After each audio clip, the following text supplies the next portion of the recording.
So welcome after the break. चलिए अभी हम लोग एम्प्लॉय स्टॉक ऑप्शन स्कीम के बारे में बात कर रहे हैं और उसका कुछ एक डेफिनेशंस को हम लोगों ने देखा, कुछ टर्म्स को समझने का कोशिश किया। ग्रांट क्या होता है, वेस्टिंग पीरियड क्या होता है, वेस्टिंग क्या होता है, देन वेस्टिंग कंडीशंस क्या है, ऑप्शन प्राइस क्या है, एक्सरसाइज प्राइस क्या है, एक्सरसाइज पीरियड क्या है, intrinsic value, then option and accounting value. ये सब चीज़ हम लोगों ने अभी तुरंत समझने की कोशिश की है, थोड़ा थोड़ा समझा है। ठीक है, अभी हम लोग आगे बढ़ते हैं। अगर हम बात करें एम्प्लॉय स्टॉक ऑप्शन स्कीम में, ऑर्गेनाइजेशन ने एम्प्लॉय को कुछ डिस्काउंट दिया। जैसे उस एग्जाम्पल को ही लीजिए। ठीक है, हम लोगों का वो एग्जाम्पल था जो अभी हम लोग डिस्कस कर रहे थे। उस एग्जाम्पल को लीजिए कि ऑर्गेनाइजेशन ने एम्प्लॉयज़ को 450 रुपीज़ का डिस्काउंट दिया। आइए इसी एग्जाम्पल को लेते हैं। भाई ऑर्गेनाइजेशन कुछ कंडीशंस दिया, अभी एक कंडीशन को सेटिसाइड करते हैं। ऑर्गेनाइजेशन कुछ कंडीशंस दिया, उन सब कंडीशंस को फुलफ़िल कर दिया गया और 3 इयर्स में एम्प्लॉई ने अपने कंडीशंस को फुलफ़िल करके उन सब शेयर्स को ख़रीदने का राइट ले लिया, है ना। जो 500 रुपये का शेयर्स था वो कितने में मिलने के लिए अवेलेबल हो गया, 50 में। ठीक है, हम लोग को अभी उस प्राइस से मतलब नहीं है जो एक्चुअल में रहेगा at the time of exercise of option, हम लोग को उस प्राइस से मतलब नहीं है ना। तो अभी अगर हम लोग यहाँ पर आगे बढ़ें और हम लोग यहाँ देखते हैं, से ऑन 1/1/2020 ऑर्गेनाइजेशन ने, ये ग्रांट है या ग्रांट डेट बोलिए, अच्छा ग्रांट डेट है ये। ऑर्गेनाइजेशन ने कहा कि भाई अगर आपने 3 साल में, 3 इयर्स में अगर आप सारा कंडीशंस फुलफ़िल कर दिए, मतलब कब तक, 31 दिसंबर 2022 तक अगर आपने सारा कंडीशंस फुलफ़िल कर दिया, ठीक है, ये 20, 21 और 22 3 इयर्स में, तो आपको 5000 शेयर्स मिल जाएगा, है ना। लेकिन कब के बीच में आपको एक्सरसाइज करना है, 31/12/2023 तक, मतलब आपका एक्सरसाइज पीरियड कितना है, 1 ईयर। ये हम लोग पहले देख चुके हैं ना, इसका पार्ट ए में हम लोग ये देख चुके हैं। तो ये 3 इयर्स क्या हो गया, ये हो गया आपका वेस्टिंग पीरियड, है ना। और ये 1 ईयर क्या हो गया, ये हो गया आपका एक्सरसाइज पीरियड, है ना। एक हो गया वेस्टिंग पीरियड और एक हो गया एक्सरसाइज पीरियड। अगर आपने ये सब कंडीशंस यहाँ तक फुलफ़िल कर दिया तो आप 1 साल के अंदर 5000 शेयर्स अप्लाई कर सकते हैं 50 रुपीज़ करके। कितना में, 50 रुपीज़ में। तो हम लोगों का शेयर्स अंडर ऑप्शन है 5000 शेयर्स और कितना है, 50 रुपीज़ करके। क्लियर है। तो अभी सबसे पहला बात है कि बताइए कंपनी ने जो डिस्काउंट दिया वो डिस्काउंट क्या है। कंपनी ने इसका जो मार्केट प्राइस है आज का MP0, मतलब किस दिन का, ऑन 1 जनवरी 2020 का, ऑन द ग्रांट डेट का, वो कितना है, 500। और ऑप्शन प्राइस कितना है, वो है 50। तो 500 रुपीज़ का चीज़ आपको 50 रुपीज़ में दे दिया। तो बताइए as on the grant date, as on the grant date, grant date में आपका 1 जनवरी 2020 में आपका 450 रुपीज़ का यहाँ पर इंट्रिंसिक वैल्यू है कि नहीं। ये इंट्रिंसिक वैल्यू, ये डिस्काउंट कंपनी के लिए क्या है, ये डिस्काउंट कंपनी के लिए क्या है, ये डिस्काउंट कंपनी के लिए और कुछ नहीं, रैदर एक तरह का एक्सपेंस है ना। क्यों एक्सपेंस है, क्योंकि कंपनी जानबूझ करके कुछ बेनिफिट्स डिराइव करने के लिए ये डिस्काउंट बियर कर रहा है, इसलिए ये कंपनी के लिए एक्सपेंस है। तो अकाउंटिंग का जो गाइडेंस नोट है, institute of chartered accountants of India ने जो इशू किया है इसके अकाउंटिंग के लिए, वो बोलता है ये जो ऑप्शन डिस्काउंट है, this option discount should be treated as an employ compensation. क्या, इस ऑप्शन डिस्काउंट को हम क्या मानेंगे, एम्प्लॉय कंपनसेशन। इस ऑप्शन डिस्काउंट को हम एम्प्लॉई कंपनसेशन मानेंगे।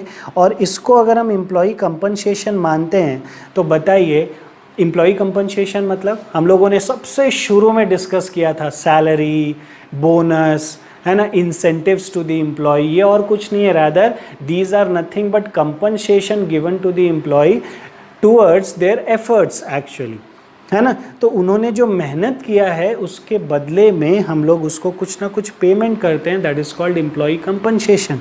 तो एम्प्लॉयज़ ने भी तो वेस्टिंग पीरियड में 3 साल में खूब मेहनत किया है और मेहनत करके कंपनी को डेफिनेटली 30% का सेल्स टारगेट अचीव करा करके दिया है। तो इन दैट केस एम्प्लॉई ने उधर सेल्स टारगेट अचीव करा करके दिया, तो ऑर्गेनाइजेशन ने एम्प्लॉयज़ को कुछ डिस्काउंट में अपना शेयर्स दे दिया। तो बताइए ये डिस्काउंट क्या है? तो बोलता है कि this discount should be treated as employee compensation, मतलब this should be treated as like salary. ये इसको कैसे हम लोग कंसिडर कर सकते हैं? सैलरी की तरह ही कंसिडर कर सकते हैं, ठीक है। तो एम्प्लॉई कंपनसेशन हो गया ये। नाउ टेल मी, कंपनी ने कितना शेयर्स इशू किया था? बोला था 5,000 और कितना करके डिस्काउंट? 450 करके। टोटल कितना रुपए का हुआ ये डिस्काउंट? 22,50,000 का, है ना। इस 22,50,000 को हम क्या बोलेंगे? This is aggregate of option discount, है ना। तो इसको हम लोग बोलेंगे अकाउंटिंग वैल्यू। क्या वैल्यू? Accounting value.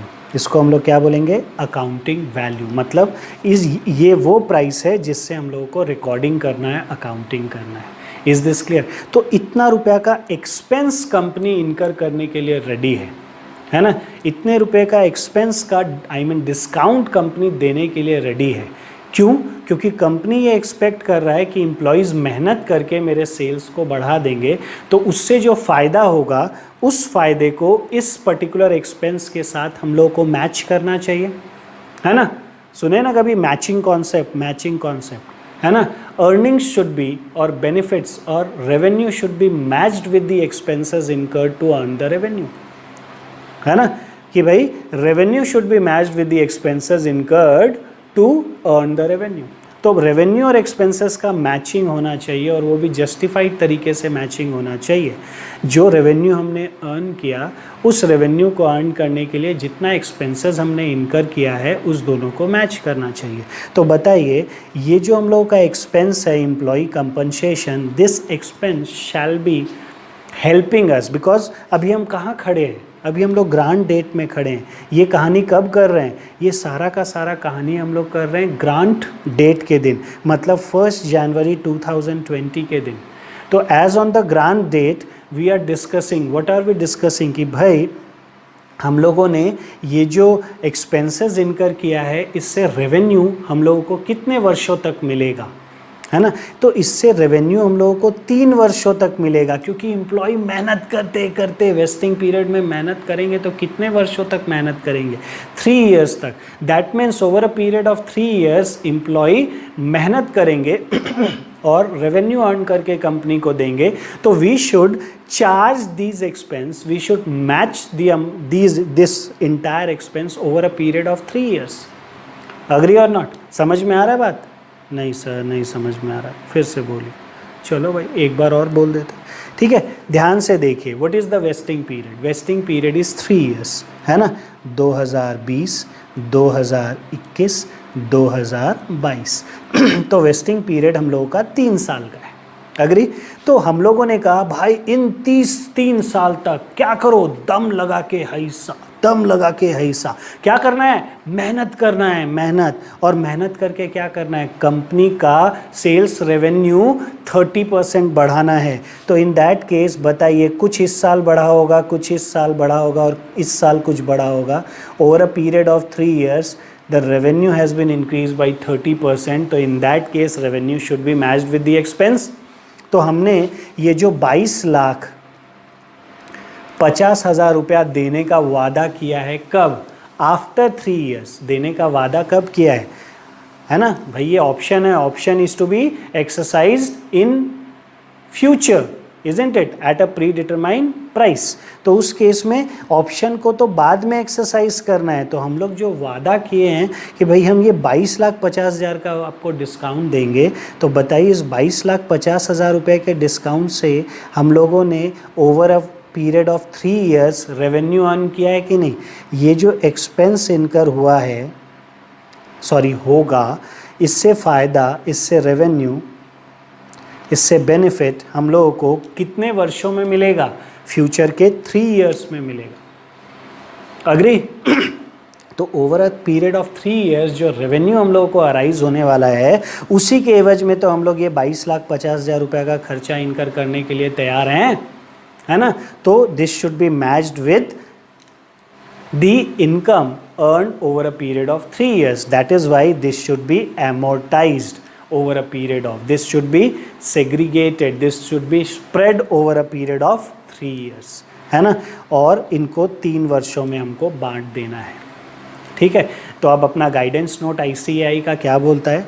वो बोलता है कि भाई जो आप ये बांटोगे, ये स्ट्रेट लाइन मेथड से बांटोगे। किस मेथड से? स्ट्रेट लाइन मेथड से। मतलब अगर ये पीरियड बराबर बराबर है तो बराबर बराबर तीनों वर्षों में बांट दो, है ना। तो 22,50,000 डिवाइडेड बाई 3, तो मेरे ख्याल से फर्स्ट ईयर में आएगा 7,50,000, सेकेंड ईयर में भी आ जाएगा 7,50,000 और थर्ड ईयर में भी आ जाएगा 7,50,000। तो over a period of 3 years हम लोग क्या किए, ये जो एम्प्लॉय कंपनसेशन का एक्सपेंस है इसको स्प्रेड कर दिए, इसको डिस्ट्रीब्यूट कर दिए। तो एम्प्लॉय कंपनसेशन का जो हम लोग का एक्सपेंस है वो हम लोग डिस्ट्रीब्यूट कर दिए कितने वर्षों में? 3 वर्षों में। समझ रहे हैं क्या? और वो भी कैसे? स्ट्रेट लाइन बेसिस पर, मतलब बराबर बराबर हम लोगों को बांटना है। सिंपल, ठीक है। लेकिन क्या इसके बदले हम कुछ कंसिडरेशन देंगे? क्या इसके बदले हम कुछ कंसिडरेशन देंगे? बोला हाँ देंगे। कब देंगे? 3 वर्ष बाद, जब वो शेयर एक्सरसाइज करेगा, एम्प्लॉय ऑप्शन एक्सरसाइज करेगा, शेयर सब्सक्राइब करेगा, तब फिर देंगे। किस रूप में? In kind, in the form of shares. लेकिन अभी नहीं देना है, अभी नहीं देना है। बट अभी तो क्या करना है? उनसे बेनिफिट्स ले लेना है। फर्स्ट ईयर में कुछ मेहनत किए एम्प्लॉय, उनसे बेनिफिट मिला। सेकेंड ईयर में मेहनत किए एम्प्लॉय, उनसे बेनिफिट मिला। थर्ड ईयर में मेहनत किए एम्प्लॉय, उनसे बेनिफिट मिला। लेकिन एक पैसा नहीं दिया उनको over a period of 3 years. हाँ, after the expiry of third year, in the fourth year we are और वी हैव कमिटेड क्या कि ओके आपको हम डिस्काउंटेड शेयर्स देंगे। Is this clear? समझ रहे हैं? तो आइए अब जर्नल एंट्री के बारे में बात करते हैं। मैचिंग कॉन्सेप्ट मेरे ख्याल से क्लियर है, क्योंकि इससे फ़ायदा 3 वर्षों में हो रहा है, तो इस खर्च को भी हमको क्या करना चाहिए? 3 वर्षों में अपोर्शन करना चाहिए। आप बोलेंगे मैचिंग कॉन्सेप्ट तो बचपन में सीखे थे, एडवांस अकाउंट्स में यूज़ हो रहा है। अरे बाबा, आपको प्रैक्टिकल लाइफ में भी वो सभी कॉन्सेप्ट यूज़ होगा, कोई नया कुछ थोड़ी आएगा। वही सारा का सारा चीज़ हम लोग को यूज़ करना है। इसलिए बचपन का चीज़ बहुत रेलिवेंट है, बहुत इम्पॉर्टेंट है।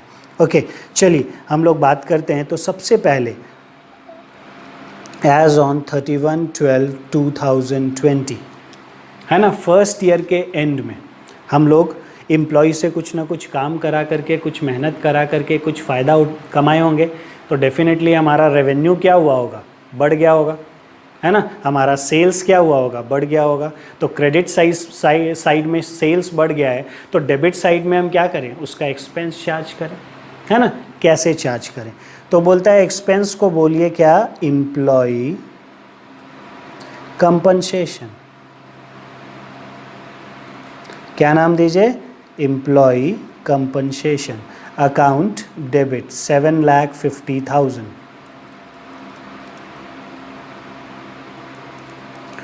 है ना। तो employ compensation account debit to bank. अरे कहाँ पेमेंट किए हैं? 3 साल बाद भी शेयर देने का बात है। Is this clear? वो डिस्काउंट का शेयर देने का बात है। 3 साल बाद उनसे तो 50 रुपया लेंगे और बोलेंगे 500 रुपये का शेयर दिए तुमको, ठीक है। तो इन दैट केस 450 का डिस्काउंट है, उसी का एक पोर्शन इधर आया है। Is this clear? वो 450 रुपये का डिस्काउंट का एक पोर्शन इधर आ गया, है ना। 3 पोर्शन किए थे ना इधर, इजंट इट?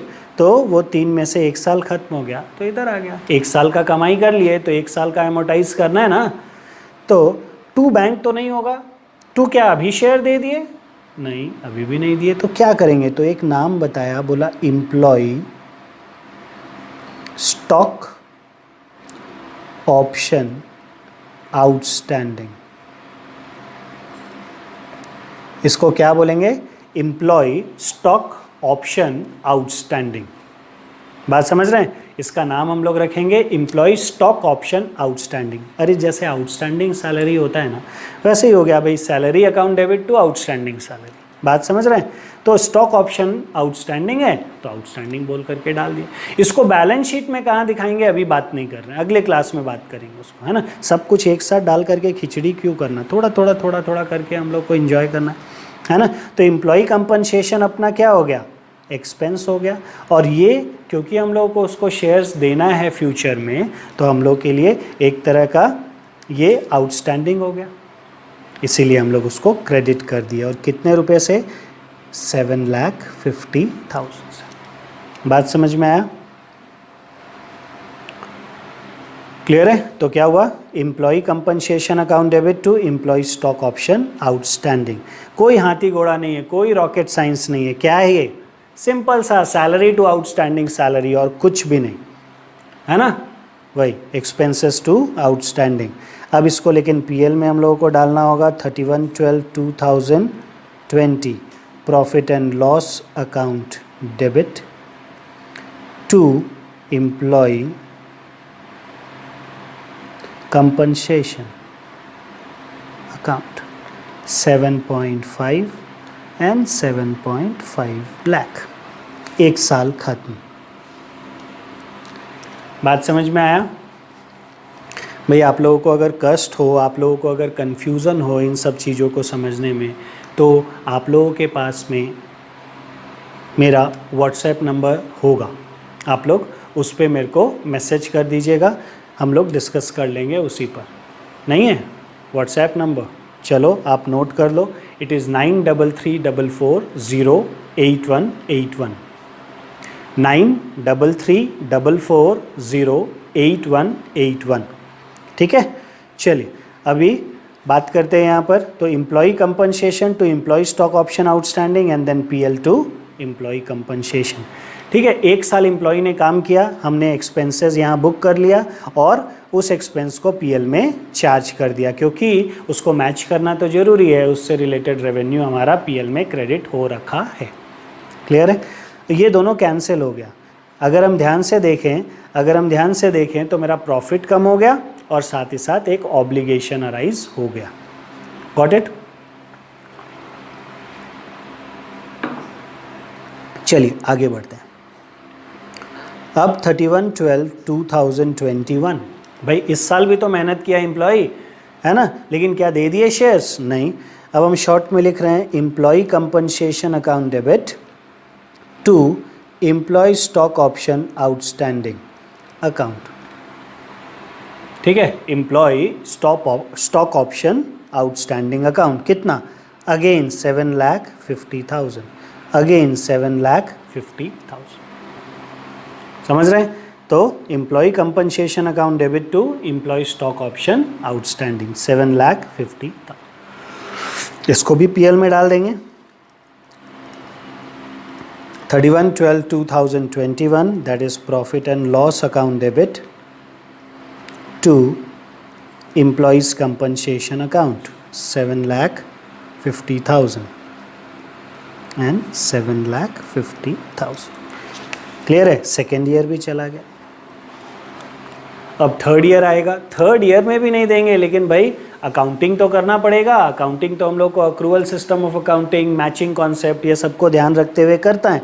तो उस केस में 31/12/2021 employees compensation account debit to again employee stock option outstanding account again 7,50,000, 7.50 lakh, 7.50 lakh.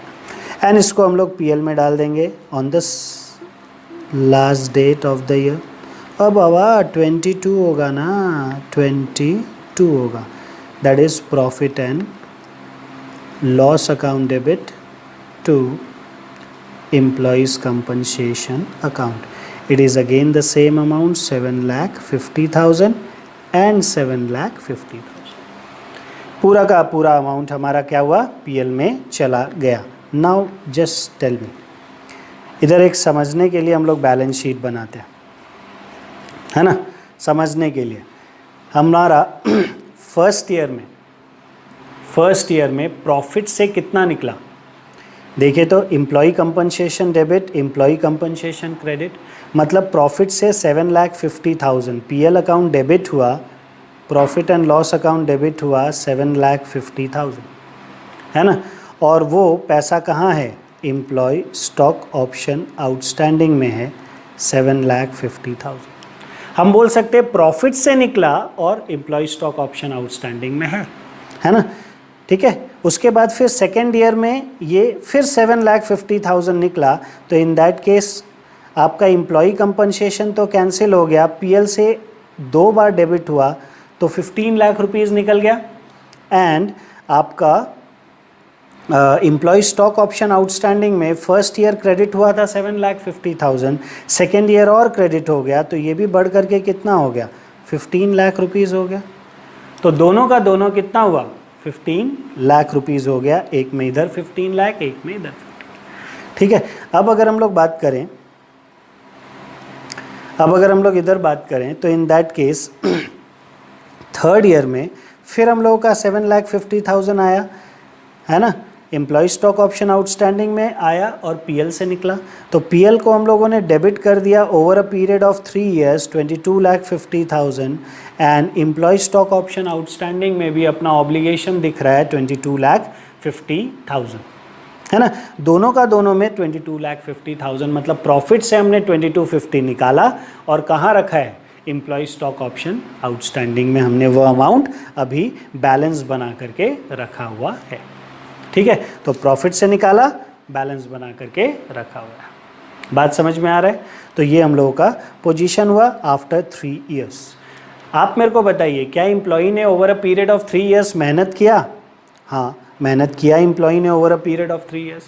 तो क्या उनको हम लोगों को कुछ देना है, हाँ देना है, शेयर के रूप में देना है.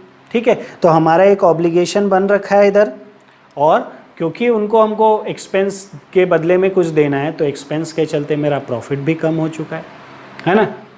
बात समझ रहे हैं. तो ये पोजीशन है आफ्टर 3 years, है ना. अब बताइए तो, एक मिनट इधर देखिए, हम लोगों ने उसको क्या बोला कि भाई आपको 50 रुपये में शेयर देंगे. कितने में, 50 रुपये में शेयर्स देंगे. ठीक है. ये शेयर है 10 रुपये वाला, 40 रुपये प्रीमियम है, स्टिल वो शेयर एम्प्लॉय को मिलेगा कितने में, 50 रुपीज़ में मिलेगा. एम्प्लॉय को फ्री में नहीं मिल रहा है, 50 रुपीज़ में मिल रहा है. हाँ, उनको डिस्काउंट कितने का मिल रहा है, 450 रुपीज़ का डिस्काउंट मिल रहा है. Is this clear. अब मेरे को जल्दी से बताइए, से एम्प्लॉय 31/12, अब एम्प्लॉय आफ्टर 3 years, भाई 3 साल के बाद एम्प्लॉय ने मेहनत कर लिया ना, अज्यूमिंग वेस्टिंग कंडीशंस पूरा का पूरा फुलफिल हो गया. जितना वेस्टिंग कंडीशंस था वो सब का सब वेस्टिंग कंडीशंस फुलफिल हो गया. एम्प्लॉय ने 30% का प्रॉफिट क्या किया, बढ़ा दिया. अब अगर प्रॉफिट बढ़ा दिया एम्प्लॉय ने 30% का और कंपनी का प्रॉफिट बढ़ चुका है, तो कंपनी अब शेयर्स देने के लिए लायबल है. तो अगर कंपनी एम्प्लॉयज़ को शेयर्स देने के लिए लायबल है, तो in that case company employees को शेयर्स देगा, है ना. कब देगा, जब एम्प्लॉयज़ क्या करेंगे, उसको एक्सरसाइज करेंगे, जब एम्प्लॉय उसको खरीदेंगे, जब एम्प्लॉय बोलेंगे कि हाँ अब हमको दीजिए, क्योंकि ये क्या है, ऑप्शन है. किसके हाथ में, एम्प्लॉयज़ के हाथ में. This is not an obligation, this is a right in the hands of employee. Now it is to be exercised by the employee. It's not that after the expiry of 3 years straight away company shall be allotting shares to the employee. No, the employee is required to exercise his right, है ना. मतलब he is to subscribe for those shares.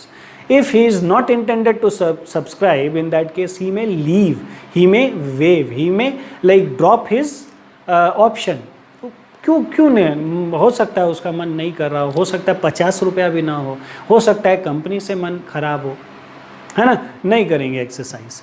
तो नहीं करने का मन है, नहीं करेगा, तो उसको खरीदना है कि नहीं खरीदना है ये तो डिसाइड करेगा कौन? एम्प्लॉय डिसाइड करेगा। और कब डिसाइड करेगा? 3 साल के बाद। तो after the expiry of 3 years company, मान लीजिए, ठीक है, इस क्वेश्चन में बोलता है कि all of the employees, company को तो देना ही है शेयर्स, तो all of the employees have exercise their right, है ना।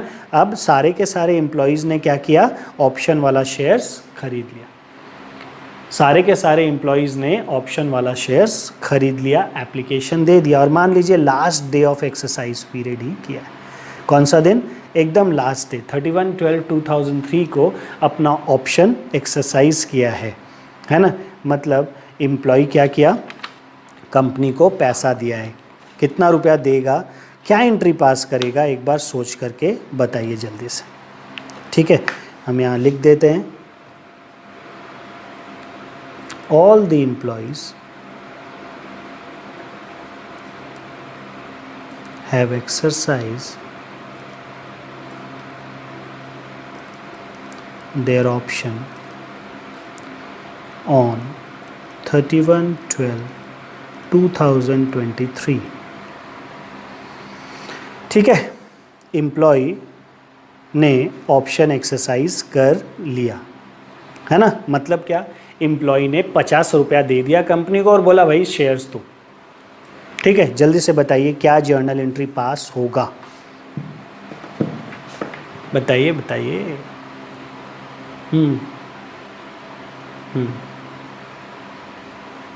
नहीं, ये तो गड़बड़ है। आप बोलेंगे सुनाई कैसे दे रहा है आपको? अरे क्या आप बात करते हैं, सब कुछ सुनाई देता है। दिल से सुनने का कोशिश कीजिए, सब कुछ सुनाई देगा, है ना। वेल, चलिए, तो आपने बताया कि भाई पैसा आया कंपनी के पास, कितना रुपया आया तो सॉरी, आया तो bank account debit, put the date also 31/12/2013।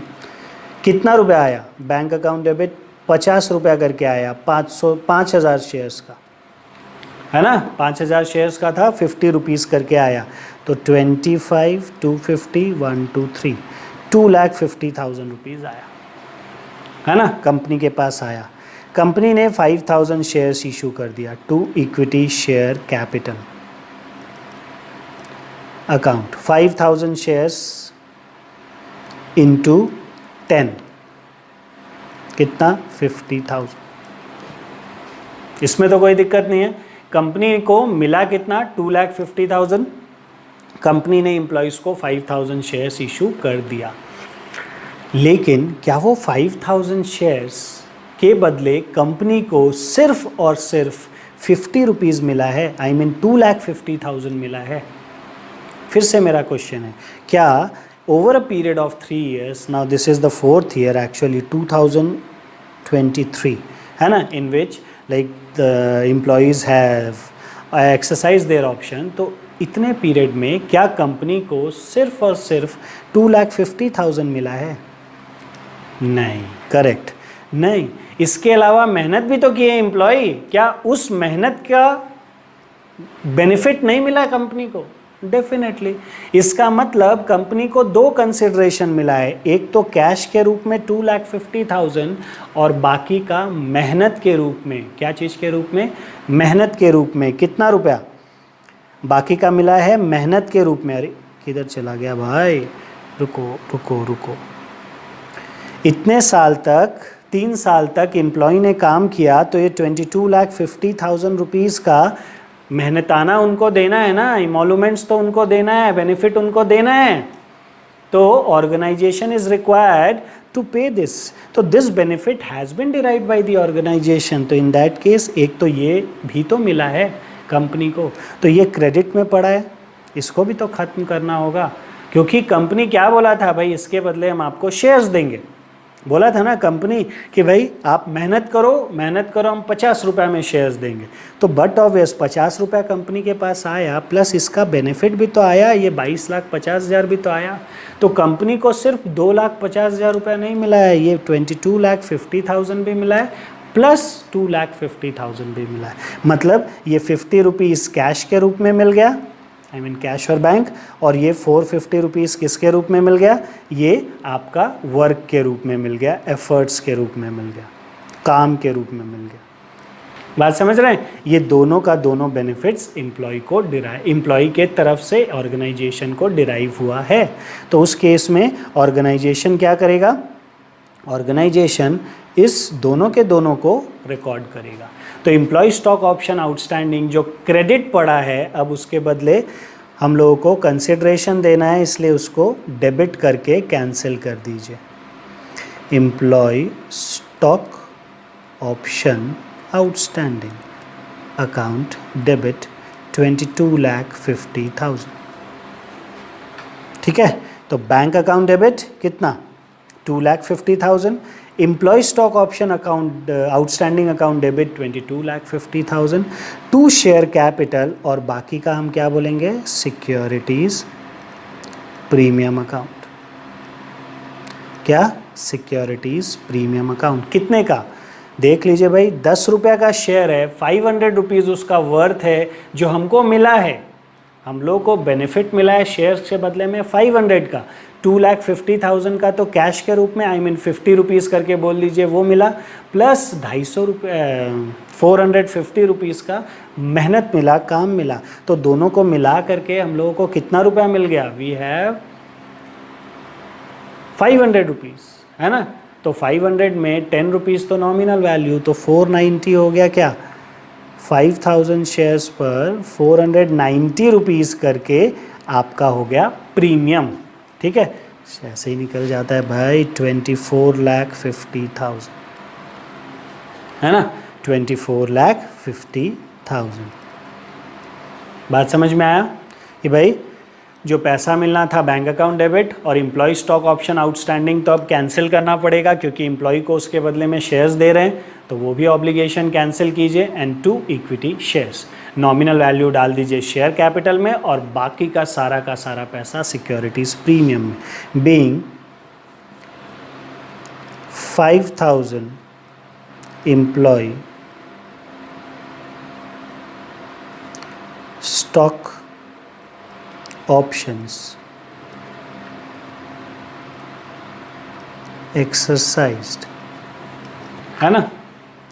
तो हम लोगों का एम्प्लॉय स्टॉक ऑप्शन जो है वो एक्सरसाइज कर लिया गया। ठीक है, तो सिंपल है, getting it.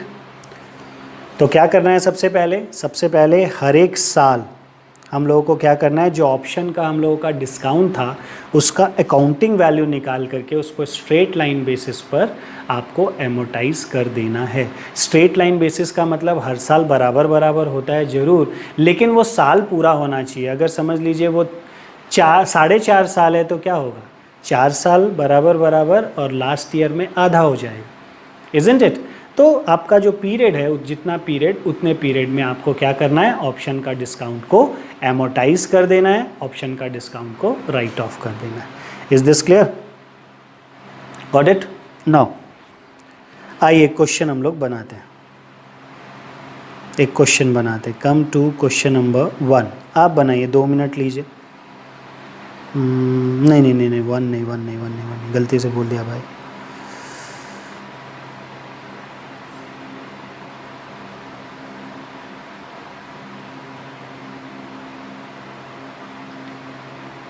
Question number 3 try कीजिए जल्दी से।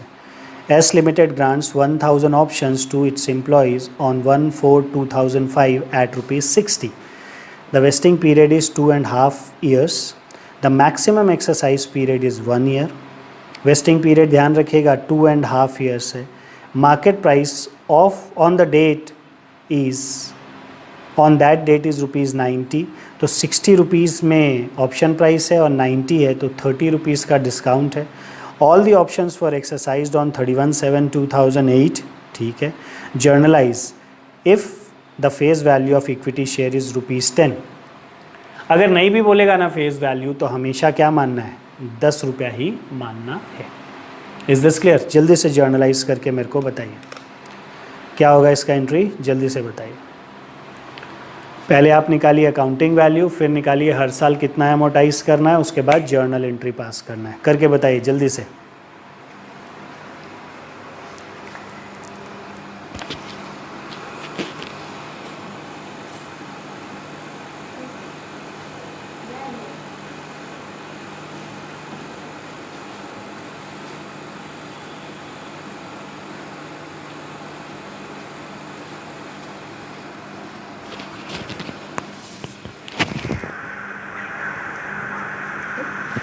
वहाँ पर मिल गया, तो अगर ठीक नहीं होगा तो बोल दिए ना।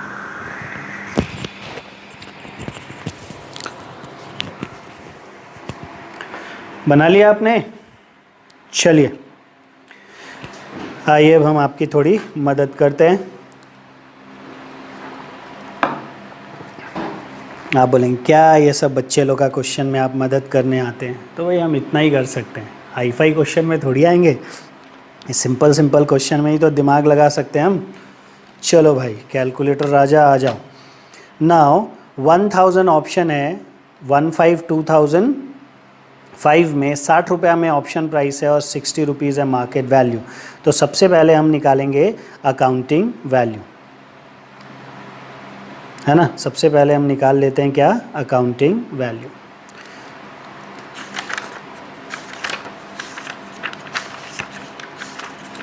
चलिए तो क्वेश्चन नंबर 3 हम लोग सॉल्व कर रहे हैं। तो बताइए जल्दी से अकाउंटिंग वैल्यू कितना होगा। अकाउंटिंग वैल्यू सबसे पहले 1000 शेयर्स है ना, और कितना रुपया, 90 का प्राइस है बट 60 रुपीज़ में दे रहा है, तो 30 रुपीज़ का डिस्काउंट दे रहा है, तो 30 इंटू 1000 कितना हो जाएगा, 30,000 इज़ द ऑप्शन डिस्काउंट, है ना। Oh sorry, accounting value, option discount तो 30 है, 1000 शेयर्स का है तो 30,000। आप मेरे को बताइए वेस्टिंग पीरियड कितना है। वेस्टिंग पीरियड है 2.5 ईयर्स, 2.5 ईयर्स। तो आप 2.5 साल का वेस्टिंग पीरियड लेते हैं, तो 30,000 divided by 2.5, this comes to 12,000। तो आपका amount to be amortized in 1 year. एक साल में 12,000, दूसरे साल में 12,000 और तीसरे साल में आधा साल है भाई, तो 12 12 24, 24 और 24 के बाद फिर 6,000 और आधा साल है तो 6,000, है ना। तो इस तरीके से जाएंगे। Got it. चलिए अभी क्या है, किस डेट में ग्रांट किया है, 1/4/2005, तो पहला साल के एंड में हम लोग एंट्री पास करेंगे। सर ग्रांट डेट में एंट्री पास नहीं करेंगे? अरे नहीं बाबा, ग्रांट डेट में कोई एम्प्लॉय मेहनत किया क्या? सिंपल सा लॉजिक लगा करके देखिए, जिस दिन अनाउंस किया था उस दिन कोई मेहनत किया, कोई रेवेन्यू जनरेट हुआ? हाँ, सिर्फ एम्प्लॉय एंजॉय कर रहा है, खुश हो रहा है, रेवेन्यू ये सब कुछ भी जनरेट एक्सक्यूज़ मी जनरेट नहीं हो रहा है, तो फिर उस दिन कैसे एंट्री पास करेंगे? अक्रूवल सिस्टम के हिसाब से ना एंट्री पास करेंगे, अनाउंसमेंट का एंट्री थोड़ी होगा। इसीलिए जिस दिन ग्रांट डेट है उस दिन कोई एंट्री पास नहीं होगा। हाँ, फर्स्ट ईयर के एंड तक हम लोग कुछ मेहनत किए हुए होंगे, तो फिर हम लोग को एक्सपेंसेस को मैच करने के लिए कुछ अमाउंट एमोटाइज करना है, ठीक है। तो फर्स्ट ईयर एंड होगा कब, 31 मार्च 2006, सेकेंड ईयर होगा 31 मार्च 2007 और थर्ड ईयर होगा, थर्ड ईयर नहीं फिर हाफ ईयर बचा है, 31 मार्च के बाद 30th, कुछ गड़बड़ लगता है, फर्स्ट ईयर 2006 में, सेकेंड ईयर 2000 31 मार्च 2007 में, और third year half year 30th सितंबर 2000, नहीं ठीक है, ये तो 2008 है ना, नो इशू। चलिए हम लोग एंट्री पास कर लेते हैं जल्दी जल्दी। तो पहला साल में 12,000 रुपया, 31 मार्च 2006 में 12,000 रुपया हम लोगों को डालना है। Journal entries,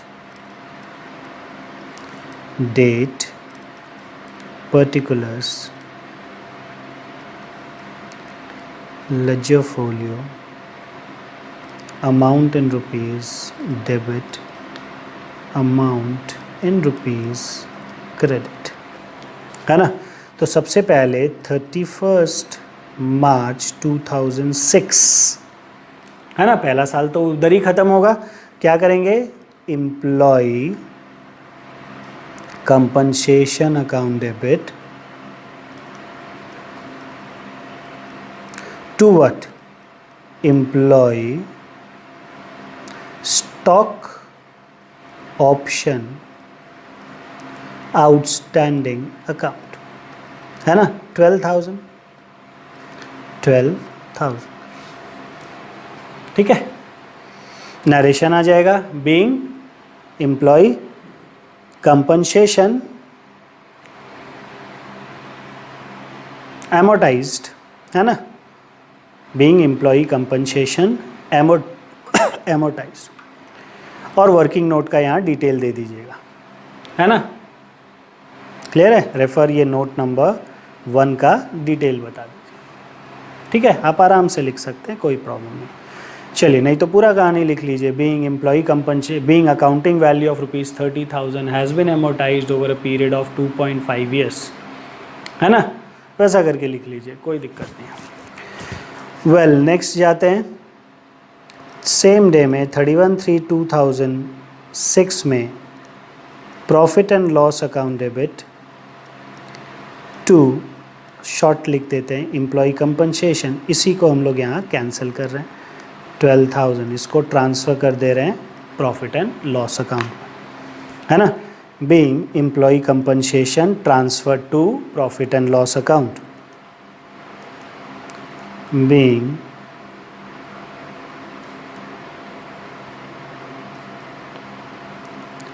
compensation transfer to profit and loss account. हो गया भाई, 1 साल खत्म, है ना। सेकेंड ईयर भी यही एंट्री पास करेंगे।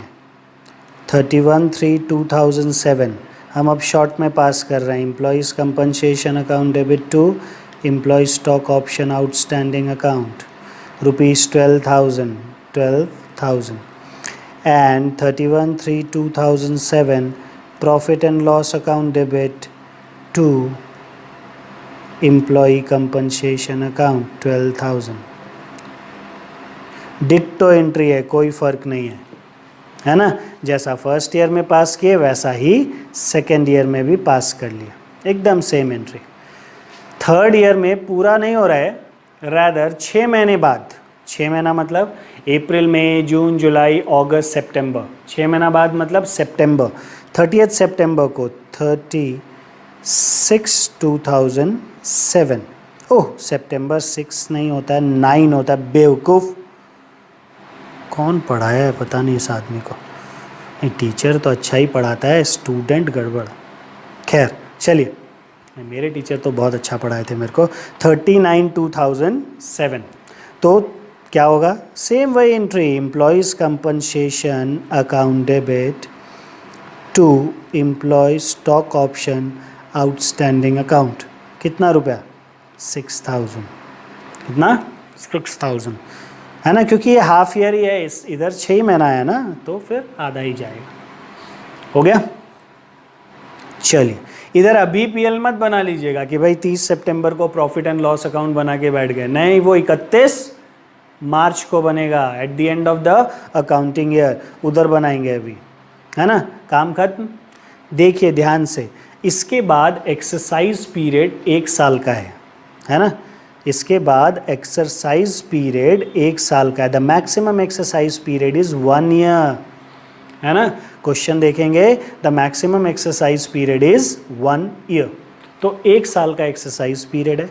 आप क्या करो, अब आई मीन एम्प्लॉय 30 सितंबर के बाद, 30 सितंबर 2007 के बाद से 30 सितंबर 2008 के बीच में कभी भी शेयर खरीद सकता है, कभी भी कंपनी को एप्लीकेशन दे सकता है शेयर खरीदने का, ठीक है। कब से कब के बीच में, 30 सितंबर 2008 के बाद से, मतलब 1 अक्टूबर 2008 से 30 सितंबर 2000, गलत बोल दिया, सॉरी, 1 अक्टूबर 2000 आपका 7 से, क्योंकि आपका वेस्टिंग पीरियड 30 सितंबर 2007 में ख़त्म हो गया, तो 1 अक्टूबर 2007 से 30 सितंबर 2008 के बीच में कभी भी एम्प्लॉय एक्सरसाइज कर सकते हैं अपने ऑप्शन को। बात समझ रहे हैं? एक्सरसाइज कर सकते हैं, ठीक है। तो इन दैट केस एम्प्लॉय कब एक्सरसाइज किए, देखिए all the options were exercised on 31/7/2008। तो जुलाई 2008 में 31/7 में सारे के सारे एम्प्लॉयज़ एक्सरसाइज कर लिए। तो हम लोगों को अब एंट्री पास करना है कब का, जुलाई का। मेरे ख्याल से अभी तक तो आप एंट्री पास कर चुके होंगे, ठीक है। बट जुलाई 2008 अगले साल में फॉल कर रहा है, उसके पहले आ गया 31 मार्च 2008, है ना। तो 31 मार्च 2008 में पहले ट्रांसफ़र करो profit and loss account debit to employ compensation. कितने रुपए का? 6000 का। नहीं किए थे ना, सच्ची बोलिए, ये नहीं किए थे ना, सीधे इशू कर दिए थे। आप बोले इशू भी नहीं किए, ये भी नहीं किया। वाह मेरे शेर वाह, बैठ करके क्या फिर झाल बजा रहे हैं? अपने से कीजिए। चलो हुआ, अब क्या करना है, इशू करना है 31/7/2008। क्या एंट्री पास होगा? जल्दी से बोलिए, इतना जोर से चिल्लाइए कि यहां तक सुनाई दे। Very good, bank account debit, बहुत अच्छा। कितना रुपया मिलेगा bank account debit? Sir 60 rupees मिलेगा। कितने शेयर्स पर? 1000 शेयर्स है सर, तो 60,000 रुपीज़ मिलेगा। तो in that case bank account debit 60,000। ओह 6 लाख कर दिया आपने तो भाई, 60,000 बैंक अकाउंट डेबिट 60,000, ठीक है, मिल गया। उसके बाद आप बताइए एम्प्लॉय स्टॉक ऑप्शन आउटस्टैंडिंग में कितना रुपया है? सिंपल है सर, एक बार 12,000 आया, दूसरी बार 12,000 आया, तीसरी बार 6,000 आया, 12 + 12 24 + 6 30। अरे इतना क्यों दिमाग लगाना, इधर से देखो ना कितना रुपए का डिस्काउंट है, 30,000 का ना, यही तो होगा एम्प्लॉय कंपनसेशन में, है ना। आप एक शेयर का निकाल लो, है ना, 30 रुपीज़, और जितना शेयर इशू कर रहे हैं उससे मल्टीप्लाई कर दो। बात समझ रहे हैं? 30 इंटू जितना शेयर इशू कर रहे हैं उससे मल्टीप्लाई कर दो, तो यहाँ ऑल शेयर्स है। ज़रूरी नहीं है कि सारे लोग सब्सक्राइब करेंगे ना, है ना, ज़रूरी नहीं है सारे लोग सब्सक्राइब करेंगे, हो सकता है सिर्फ 600 शेयर सब्सक्राइब होता। तो 30 एक शेयर का निकाल लो और आप जितना शेयर्स इशू किए उससे मल्टीप्लाई कर दो। तो 1000 शेयर है, 30,000 शेयर्स, 30,000 अमाउंट हो गया। एंड 2 इक्विटी शेयर कैपिटल, कितना?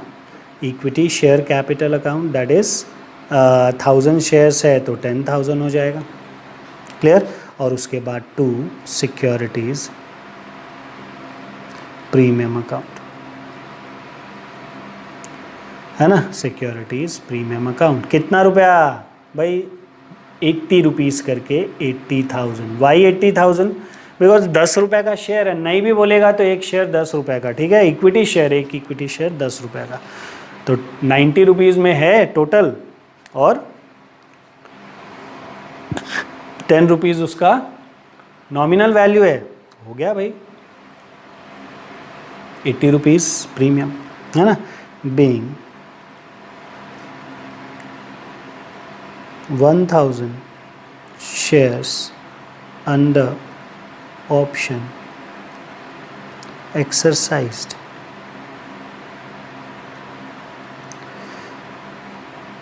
being 1000 shares under option exercised,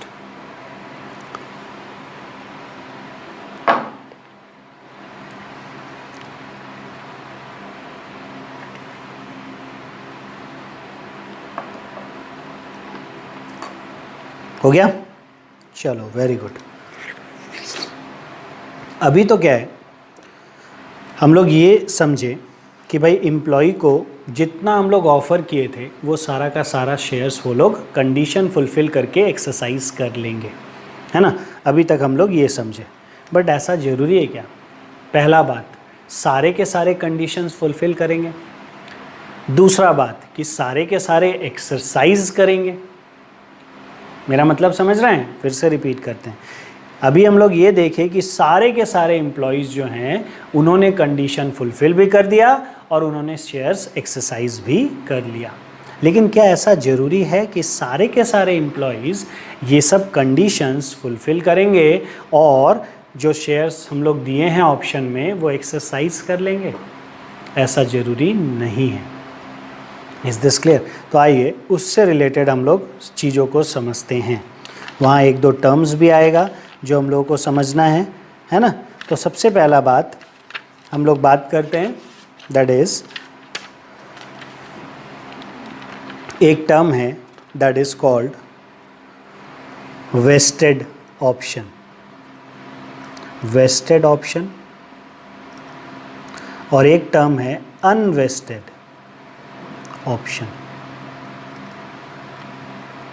ठीक है? वेस्टेड ऑप्शन को दो पार्ट में बांटेंगे। एक होगा आपका एक्सरसाइज्ड और एक होगा लैप्स्ड। लैप्स मतलब नॉट एक्सरसाइज्ड।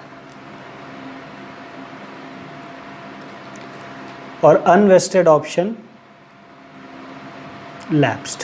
ये सब टर्म्स हम लोगों को समझना है, ये क्या होता है। वेस्टेड ऑप्शन का मतलब हुआ कि आपने सारा कंडीशंस फुलफिल कर लिया, है ना? जैसे अभी हम लोग के एग्जाम्पल में था कि 2.5 years का है, बताया नहीं कि कंडीशंस क्या क्या है क्या नहीं है, ये सब नहीं बताया, है ना? बताएगा एक दो क्वेश्चन में, वो भी बताएगा, है ना? हम लोग वो भी देखेंगे, बट कंडीशंस नहीं बताया, कोई मतलब नहीं है। लेकिन ये तो है कि भाई after 2.5 years they are exercising, that means they have complied with, they have fulfilled all the conditions। तो हम लोग उसको बोलते हैं, जब conditions fulfill हो जाता है तो हम लोग बोलते हैं vested options जो है वो वेस्ट हो जाएगा, है ना? तो ऑप्शंस आर वेस्टेड ऑप्शन। अब जो ऑप्शन है जिसका कंडीशन फुलफिल हो गया, मतलब वेस्टेड ऑप्शंस है जिसका कंडीशंस फुलफिल्ड हो गया, उस वेस्टेड ऑप्शन को एम्प्लॉय या तो एक्सरसाइज कर सकते हैं या छोड़ सकते हैं। मन करेगा खरीदेंगे because this is a right, मन करेगा खरीदेंगे, नहीं मन करेगा नहीं खरीदेंगे, मन करेगा खरीदेंगे, नहीं मन करेगा नहीं खरीदेंगे। तो इन दैट केस ये जो ऑप्शन है या तो एक्सरसाइज हो सकता है या ये क्या होगा, लैप्स्ड हो जाएगा। ये ऑप्शन या तो एक्सरसाइज होगा या फिर लैप्स कर जाएगा। तो अगर ऑप्शन एक्सरसाइज होगा तो हम लोग अलॉट करेंगे, है ना? और ऑप्शन अगर एक्सरसाइज नहीं हो रहा है, लैप्स हो रहा है, ठीक है, तो हम लोग कैंसिल करेंगे।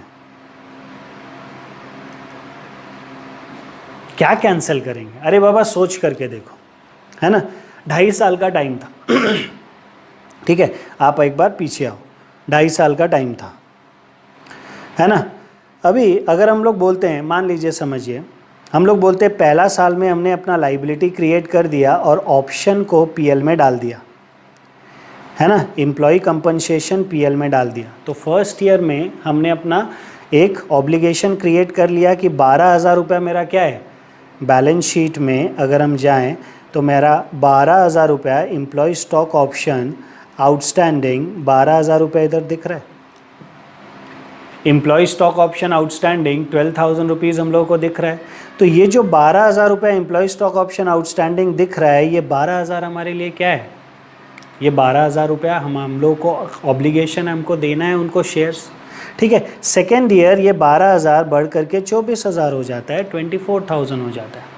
एंड थर्ड ईयर ये फिर 30,000 हो जाता, not third year, after 2.5 years ये बढ़ करके देखिए, एम्प्लॉय स्टॉक ऑप्शन आउटस्टैंडिंग ये कितना हो गया, 30,000 हो गया, इजंट इट? तो over a period of 3 years या 2.5 ईयर्स हम लोगों का इतना रुपए का एक ऑब्लिगेशन क्रिएट हो गया कि नहीं?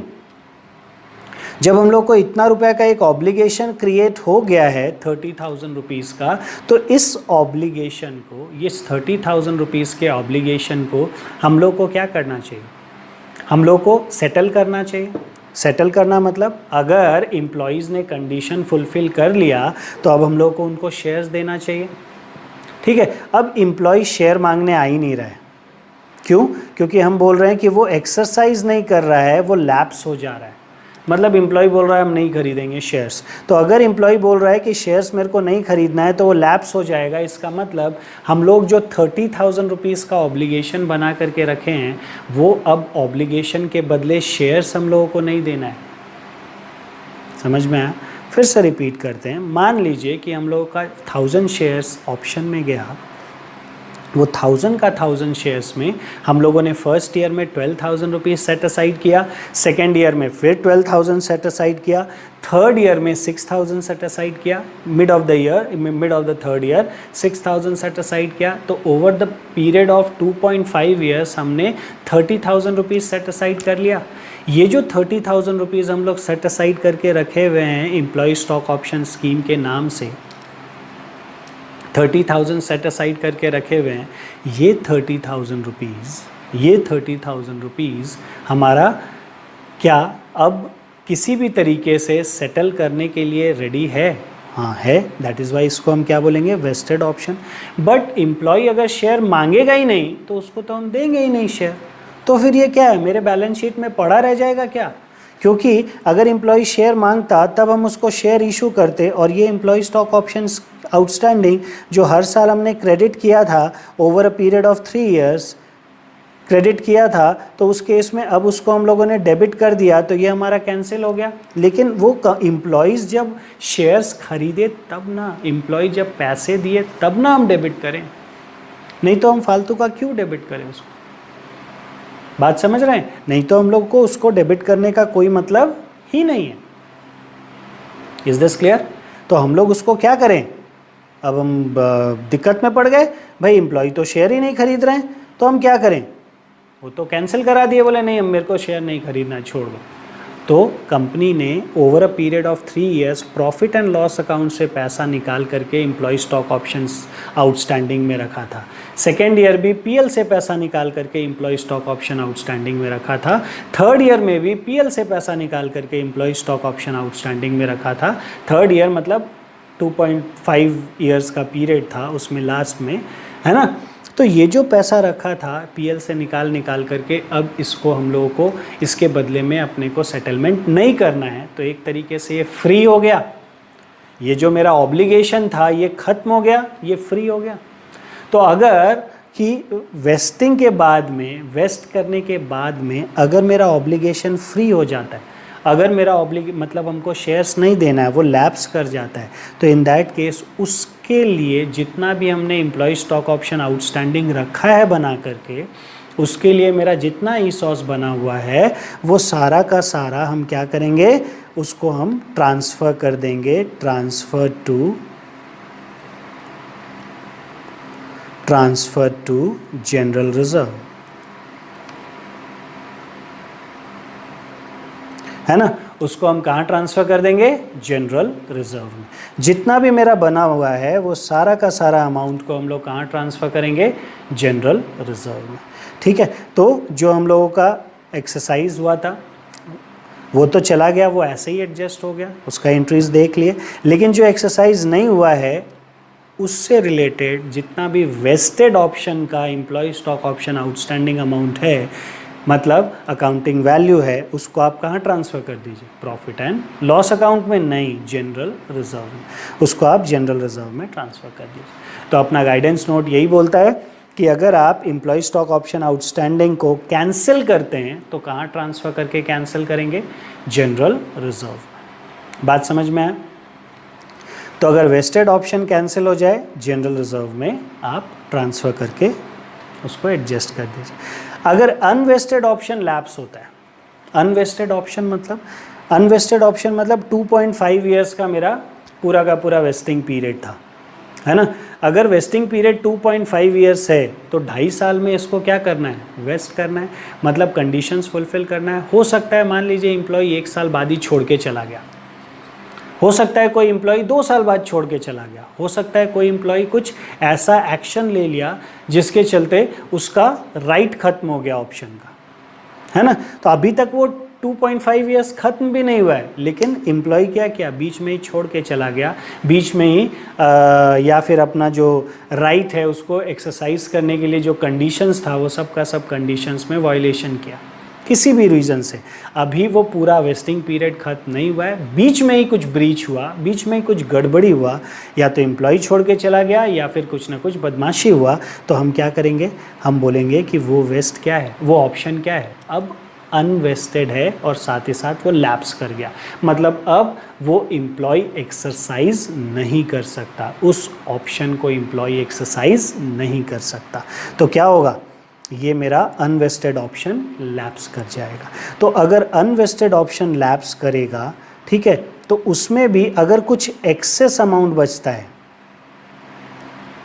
Access amount to be transferred to, excess amount to be transferred to general reserve। आप बोलेंगे नहीं समझ में आया ये एक्सेस अमाउंट क्या है ना, एक्सेस अमाउंट क्या है ये नहीं समझ में आया, तो आइए हम लोग उसको समझते हैं, है ना, हम लोग एग्जाम्पल के तौर पर उसको समझते हैं। भाई आपको अगर कैंसिलेशन करना पड़ेगा, जनरल रूल समझिए, अगर आपको कैंसिलेशन करना पड़ेगा तो जनरल रिजर्व से कैंसिल करना है। Is this clear? अगर कैंसिल करना है तो जनरल रिजर्व से कैंसिल करना है। लेकिन आइए एक छोटा सा एग्जाम्पल लेकर के चलते हैं और उसको बनाने का कोशिश करते हैं। से एक क्वेश्चन ही लेते हैं, चलिए मैं ही एग्जाम्पल दे देता हूँ आप लोगों को। आइए लिखिए, सिंपल तरीके से इसको लिखते हैं। ग्रांट डेट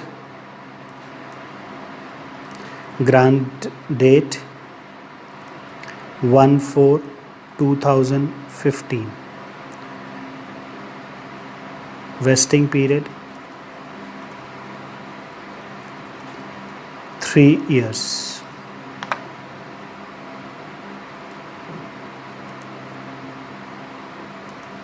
एक्सरसाइज प्राइस या ऑप्शन प्राइस बोलिए 150, मार्केट प्राइस 1/4/2015 में ₹1500, फिर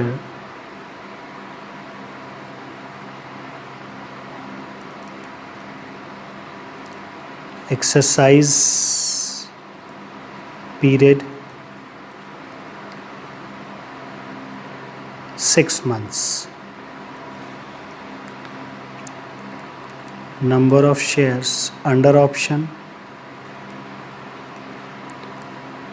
2000, ठीक है, number of shares under option 2000 हो गया। अभी से unvested options lapsed,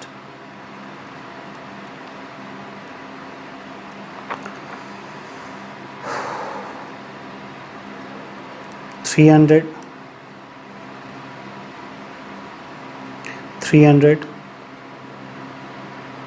shares on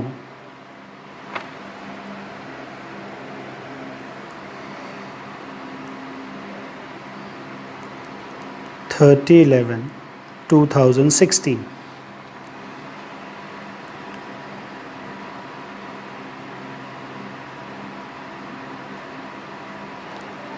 $200 on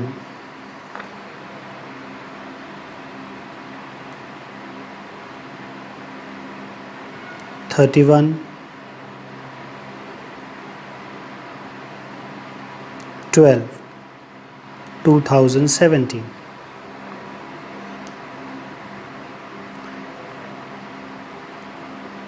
vested option exercised, vested option exercised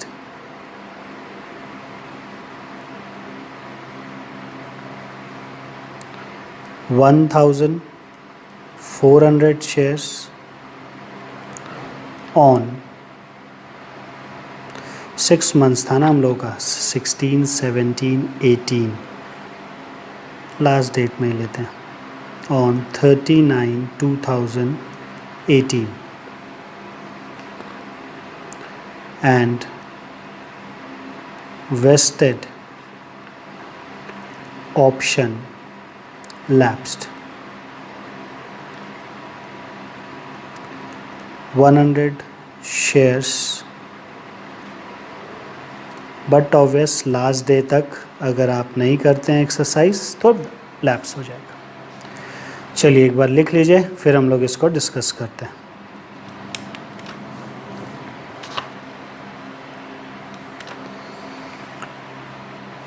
लिखिए जल्दी से।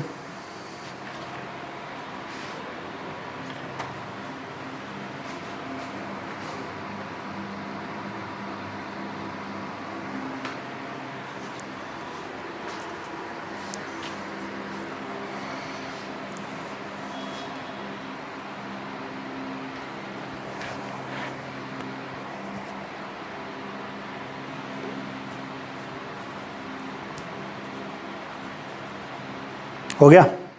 आइए, तो यहाँ पर अगर हम लोग सबसे पहले बात करें तो हम लोगों का शुरू में कितना शेयर्स था अंडर ऑप्शन? 2000 शेयर्स। क्लियर है? तो शुरू में 2000 शेयर्स था। हम एक टाइमलाइन बनाते हैं, 1/4/2015 से 31/3/2018, 16, 17, 18। ठीक है, तो सबसे शुरू में फर्स्ट ईयर में देखिए आपका पहला लैप्स कब हुआ है? 30/11/2016 में, है ना? तो ये 31/3/2016 खत्म हुआ, 31/3/2017 यहाँ पर हुआ। तो ये पीरियड है आपका। अभी अगर हम लोग बात करें तो ये पीरियड, ये जो फर्स्ट लैप्स हो रहा है ये समवेयर यहाँ लैप्स हो रहा है ना? ये है हमारा 30/11, समवेयर यहाँ लैप्स हो रहा है ये। तो यहाँ पर तो पूरा का पूरा 2000 शेयर्स है first year. Second year 2000 shares में कितना लैप्स हो गया? सेकेंड ईयर 2000 शेयर्स में 300 लैप्स हो गया। तो सेकेंड ईयर में 1700 शेयर्स ही बच रहा है अंडर ऑप्शन, है कि नहीं? हम लोगों का सिर्फ 1700 ऑप्शंस बच रहा है। पहला 2000 था क्योंकि 300 ऑप्शंस लैप्स हो गया। आप बोलेंगे नहीं सर इधर तो देखिए आप 8 मंथ्स तक तो था 2000। अरे नहीं बाबा, आप राइट ऑफ कब करते हैं? आप तो 31 मार्च को eight the end of the year right of करते हैं, या eight the end of the vesting period right of करते हैं। जब पीरियड खत्म हो जाता है तब ना राइट ऑफ करते हैं। तो उस केस में at the end of the year you are in a position to ascertain कि भाई कितना number of shares shall be exercised by the employees। तो उस केस में you found that कि भाई सिर्फ और सिर्फ कितना shares है? सिर्फ और सिर्फ 1700 shares है जो employees exercise करेंगे, ना कि पूरा का पूरा 2000। तो सेकेंड ईयर में सिर्फ 1700 के लिए हम लोग को राइट ऑफ करना चाहिए। और थर्ड ईयर में फिर देखेंगे तो फिर समवेयर इधर 9 महीने के बाद में क्या हुआ? 31/12/2017 यहाँ पर क्या हुआ? 31/12/2017 यहाँ पर भी आपके 1700 में से 200 ऑप्शंस और छूट गए। तो यहाँ पर 1500 शेयर्स ही बचे अंडर ऑप्शन। समझ में आया? तो इधर कितने थे? इधर थे 2000, और मतलब शुरू में 2000 थे। तो फर्स्ट ईयर में तो हम लोगों को नहीं पता कि भाई फ्यूचर में क्या होगा। वी कैन एस्टिमेट, वो हम लोग देखेंगे बाद में। बट अभी जो इनिशियल फेज़ है उसमें यही चलेंगे कि भाई हम लोग को क्या पता कितने लोग एक्सरसाइज करेंगे। तो यहाँ पर हम क्या कर रहे हैं? हम लोग एस्टिमेट कर रहे हैं कि भाई पूरे लोग एक्सरसाइज करेंगे तो 2000 शेयर्स के ऊपर में हम लोग फर्स्ट ईयर में राइट ऑफ करेंगे, एमोटाइज करेंगे। सेकेंड ईयर में हम क्या करेंगे? हम सिर्फ 1700 शेयर्स के ऊपर एमोटाइज करेंगे। थर्ड ईयर में हम सिर्फ 1500 शेयर्स के ऊपर एमोटाइज करेंगे। समझ रहे हैं? तो हर साल मेरा जो एमोटाइजेशन होगा वो एमोटाइजेशन जितना वैलिड ऑप्शंस है, जितना वेस्टेबल ऑप्शंस है, उतना ही ना हम लोग को कंसिडर करना चाहिए। Is this clear? जब पता चल गया कि छोड़ के चला गया एम्प्लॉय तो फिर उसके लिए हम लोग को क्यों अमाउंट को एमोटाइज करना चाहिए? Is this clear? ठीक है। तो अभी ध्यान से यहाँ पर देखिए, तो फर्स्ट ईयर में हम लोग 2000 शेयर्स के ऊपर कितना, मतलब टोटल पहले ले लेते हैं। चलिए, टोटल हम लोगों का डिस्काउंट कितना है, 1500 माइनस 150, है ना। टोटल डिस्काउंट कितना है, 1500 माइनस 150, तो 1350, तो 1350। तो हम लोगों का 2000 इंटू 1350, दैट मीन्स 27 लाख। ये है हम लोगों का क्या, अकाउंटिंग वैल्यू।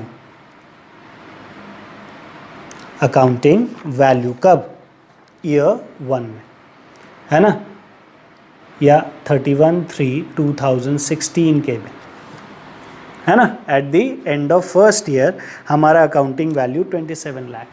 अग्री, क्योंकि उतना ही नंबर पर हम लोग को क्या करना है, अमोर्टाइजेशंस करना है, ठीक है।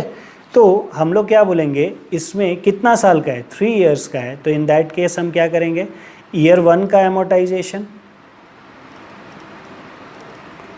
कितना होगा, 27 लाख डिवाइडेड बाई 3। ये तो फर्स्ट ईयर ये है ना, ये 1 करे या ना करे कोई फ़र्क नहीं पड़ता है। तो in that case this comes to ₹9 lakh. बात समझ रहे हैं, फर्स्ट ईयर में मेरा अमोर्टाइजेशन कितना होगा, 9 लाख रुपीज़ का होगा। हम क्या एंट्री पास करेंगे, हम लोग एंट्री पास करेंगे 31 मार्च 2016 को, employees compensation account debit to employ stock option outstanding account ₹9 lakh.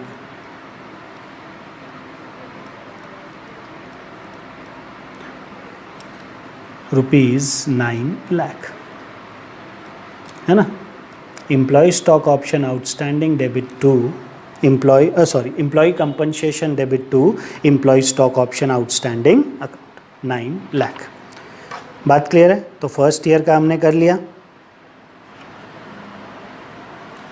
ठीक है।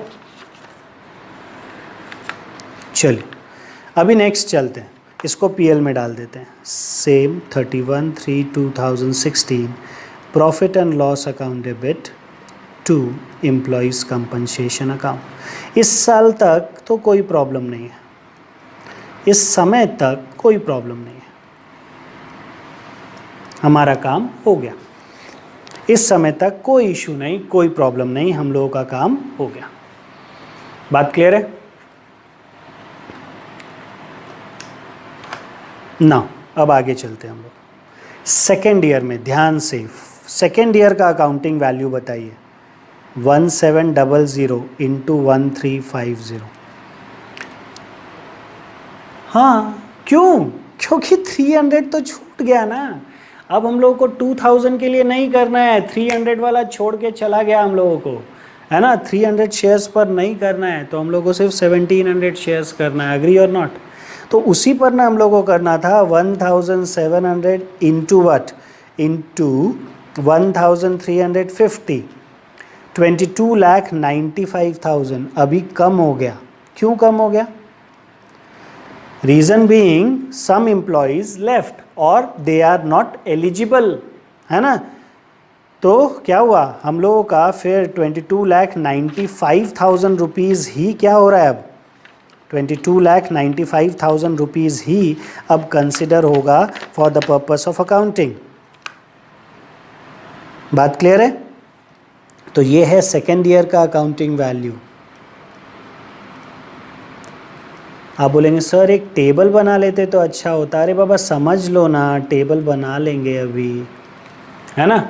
आप एक बार समझ लो। तो हम लोगों का अकाउंटिंग वैल्यू क्या हो गया, 31/3/2017 में आवर अकाउंटिंग वैल्यू इज़ 22,95,000।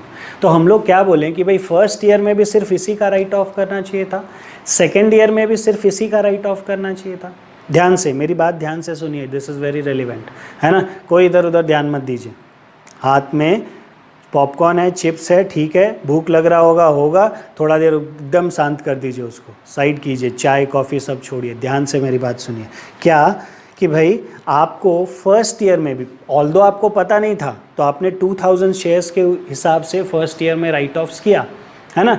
अगर आपको फर्स्ट ईयर में पता होता कि 300 शेयर्स पर नहीं देना है, और एक्चुअल में भी नहीं देना है, अभी तो पता चल ही गया, बट अगर फर्स्ट ईयर में भी पता रहता तो सिर्फ आप इस 22,95,000 का डिवाइडेड बाई 3, है ना, कितना रुपया फर्स्ट ईयर में आप राइट ऑफ करते?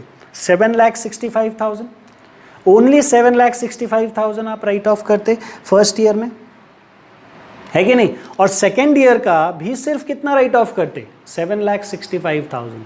आप बोले सर कहाँ से ले आए ये अमाउंट? अरे बाबा स्क्रीन पर देखो, है ना, मेरे चेहरे को देख करके सोने से कोई फ़ायदा नहीं होगा, राइट। क्या करना है? दिमाग लगाना है, स्क्रीन पर दिमाग लगाओ। कम अगेन, लाइक हम लोगों को पता है अब इन द सेकेंड ईयर क्या कि भाई हम लोगों का तो सिर्फ ये, हम लोग ईयर 2 का बात कर रहे हैं, हम लोगों का तो सिर्फ 1700 शेयर्स के ऊपर में ही देना है ना, क्योंकि 300 एम्प्लॉयज़ क्या किए?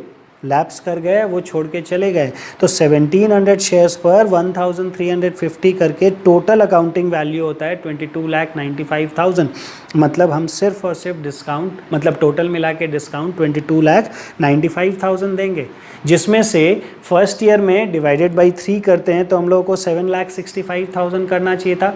करो ना बाबा, डिवाइडेड बाई 3 22,95,000 को। आप करो ना कैलकुलेशन। ये क्या कि टीचर कर ही रहा है ना, हम लोगों को करने का क्या ज़रूरत है? करो खुद से। हाँ, कोई कोई कर रहा है, मैं थोड़ी उनको डांट रहा हूँ बाबा, है ना, कोई कोई कर रहा है कैलकुलेशन, बट आपको भी करना है। जो नहीं कर रहा है उनको बोल रहा हूँ, वो दिख रहा है मेरे को इधर से। खैर, तो 22,95,000 इंटू 3, तो फर्स्ट ईयर में आपको 7,65,000 राइट ऑफ करना था, है ना। कौन सा साल में? कौन से साल में? दैट इज 15-16 में आपको 7,65,000 राइट ऑफ करना था। Now you are in the second year, है ना। This year also you need to write off 7,65,000 only. That means we can say that because 2 years have been lapsed, तो हम लोग क्या करेंगे? इंटू 2 कर देते हैं, है ना। मतलब इन 2 वर्षों में मिला करके हम लोगों को कितना करना है? 15,30,000, एंड इट इज़ देयर 15,30,000। समझ रहे हैं? फर्स्ट ईयर में 765 राइट ऑफ करना था। We should have been consider only 7,65,000 in the first year, and second year we should consider 7,55,000 only, है ना। तो उस केस में दोनों मिला करके 15,30,000 रुपीज़ हम लोग को कंसिडर कर लेना था अभी तक, है ना। लेकिन हम लोग कितना कर चुके हैं? हम लोग कंसिडर कर चुके हैं फर्स्ट ईयर में 9 लाख। कितना कर चुके हैं? 9 लाख। तो इसका मतलब सेकेंड ईयर में सिर्फ और कितना कर लो? सेकेंड ईयर में और कितना कर लो? आउट ऑफ 15,30,000, भाई फर्स्ट ईयर में जो एम्प्लॉय हमारे साथ है उनका कुछ अमाउंट हमको राइट ऑफ करना है फर्स्ट ईयर में, और वो अमाउंट कम्स टू रुपीज़ 7,65,000 हम करना है हम लोग को। सेकेंड ईयर में करना है 7,65,000, तो 2 वर्षों का मिला करके टोटल हम लोग को करना है 15,30,000, जिसमें से हम कितना राइट ऑफ कर चुके हैं? हम 9 लाख राइट ऑफ कर चुके हैं। तो इसका मतलब और कितना राइट ऑफ करना बाकी है? और हम लोगों को सिर्फ कितना चाहिए? और हम लोगों को ये already return of, already return of. तो कितना चाहिए? हम लोगों को चाहिए 6,30,000 और हम लोगों को ये है Y2 का, ईयर 2 का एमोर्टाइजेशन। अगर हम ईयर 2 में सिर्फ 6,30,000 राइट ऑफ करें, है ना, ईयर 1 में 9 लाख कर चुके हैं और ईयर 2 में सिर्फ 6,30,000 राइट ऑफ कर दें, तो दोनों का मिला करके कितना हो जाएगा? 15,30,000 हो जाएगा। हम लोग को उतना ही तो चाहिए सेकेंड ईयर तक। कितने एम्प्लॉयज़ पर, मतलब कितने शेयर्स पर? 1700 शेयर्स पर। तो हम लोगों को 1700 शेयर्स पर जितना चाहिए, अगर हम बैलेंस का अमाउंट अभी राइट ऑफ करके अरेंज कर दे, टोटल मिला करके क्या होगा? हम लोगों का जितना रुपया सेकेंड ईयर के एंड तक चाहिए उतना रुपया मिल जाएगा। बात समझ रहे हैं? तो हम लोग को ये मेहनत नहीं करना है कि भाई 300 का फिर कैंसिल करो, उसके बाद फिर एडजस्टमेंट करो, नहीं। हम लोग को नेट में ट्रीटमेंट करना है। हम लोग क्या करेंगे? हम लोग सेकेंड ईयर तक कितना ज़रूरत है वो निकाल लेंगे, और फर्स्ट ईयर तक कितना कर चुके हैं हम लोग क्रिएशन, उसको लेस कर देंगे। तो नेट अमाउंट जो आएगा उस अमाउंट से हम लोग सेकेंड ईयर में एंट्री पास करेंगे। बात क्लियर है? इसका अभी हम लोग एक टेबल भी बनाएंगे और टेबल बना करके भी दिखाएंगे आपको। पहले हम अलग अलग करके कंसिडर कर रहे हैं। अभी थर्ड ईयर का करना है। मेरे ख्याल से आप मेरे से जल्दी कर लेंगे थर्ड ईयर का। थर्ड ईयर में 200 एम्प्लॉय और छोड़ करके चला गया। ठीक है, पहले कहानी सुन लीजिए। थर्ड ईयर में वी केम टू नो कि भाई थर्ड ईयर में हम लोगों को पता चला था कि 200 एम्प्लॉय और छोड़ करके चला गया, तो उसका मतलब सिर्फ और सिर्फ कितने नंबर ऑफ शेयर्स के ऊपर में हम लोगों को कंसिडर करना था? सिर्फ और सिर्फ हम लोग को 1500 शेयर्स के ऊपर में हम लोग को कंसिडर करना था। तो फर्स्ट ईयर में भी सिर्फ 1500 शेयर्स का राइट ऑफ करना था, सेकेंड ईयर में भी सिर्फ 1500 शेयर्स का राइट ऑफ करना था, और थर्ड ईयर में भी सिर्फ 1500 शेयर्स का राइट ऑफ करना था। क्यों? क्योंकि भाई फर्स्ट ईयर में हम 2000 शेयर्स का किए, बाद में पता चला अरे 300 तो छोड़ के चला गया। तो फिर सेकेंड ईयर में हम 1700 शेयर्स का किए, बाद में पता चला लो और 200 छोड़ के चला गया। बट अब हम लोग ये फाइनल कर रहे हैं कि हाँ 1500 लोग, तो 1500 शेयर्स तो एक्सरसाइज होगा। मतलब over a period of 3 years we should have been considered 1500 shares only. But ठीक है, कोई बात नहीं। तो आप हमको बताइए कि 1500 शेयर्स पर कितना राइट ऑफ करना था? 1500 शेयर्स पर कितना राइट ऑफ करना था? वी आर इन ईयर 3, है ना? तो अगर हम बात करते हैं अकाउंटिंग वैल्यू का, तो accounting value is for 1500 shares at the rate of ₹1350, तो 1500 इंटू 1350 कितना हो रहा है? 20,25,000, इतना रुपया हो रहा है। हमको 3 years में इतना ही राइट ऑफ करना था, है ना? कैसे? अब बताइए, डिवाइडेड बाई 3 कीजिए, इसको समझने के लिए डिवाइडेड बाई 3 कीजिए।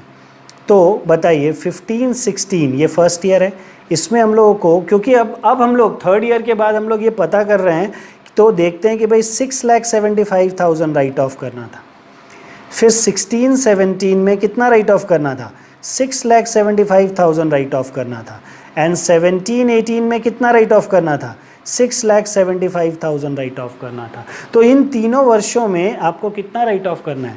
675, 675, 675, है ना? देखिए तो इंटू 3 करके देखते हैं, आ रहा है 20,25,000, है ना? ये 3 years में आपको इतना राइट ऑफ करना था, क्योंकि आपके कितने एम्प्लॉयज़ 3 साल के बाद पता चला कि एलिजिबल हैं, सिर्फ उतने जिन्होंने लेना है 1500 शेयर्स। तो इतना राइट ऑफ करना था 3 years में।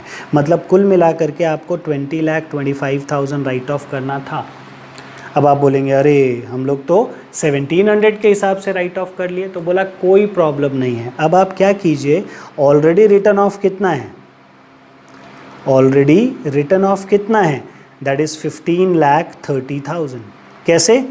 फर्स्ट ईयर में 9 लाख किए, सेकेंड ईयर में 6,30,000 किए, है ना? तो बोलता है इतना तो आप राइट ऑफ कर चुके हैं, है ना? तो आप 15,30,000 राइट ऑफ कर चुके हैं, तो कोई प्रॉब्लम नहीं है। अब आपको सिर्फ कितना राइट ऑफ करना है? 4,95,000 और राइट ऑफ करना है।